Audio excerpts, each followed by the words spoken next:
na kwa mara ya kwanza nafikiri mwezi huu tutapata mapato mengi zaidi. Inawezekana tukapata hata trilioni 1.3 kwa mwezi katika mwezi wa Disemba, na inawezekana zikazidi kidogo. Kwa hiyo fedha kwa ajili ya kutoa elimu bure kwa wanafunzi mwezi huu zinatengwa, na ziko jumla ya bilioni 131, na fedha zile tumepanga zitatumwa moja kwa moja kwa shule zinazohusika, na kila shule itakayotumiwa fedha nakala atapewa mkuu wa mkoa na mkuu wa wilaya pamoja na mkurugenzi.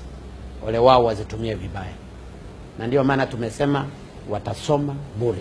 Kwa hiyo fedha zote za capitation, fedha zote za kununua chaki, fedha zote za kulipia mitihani, fedha za nini, zote tunazituma, na tunaanza kutuma kila mwezi kuanzia mwezi huu wa 12, mwezi wa kwanza, mwezi wa 3, fedha zote za chakula.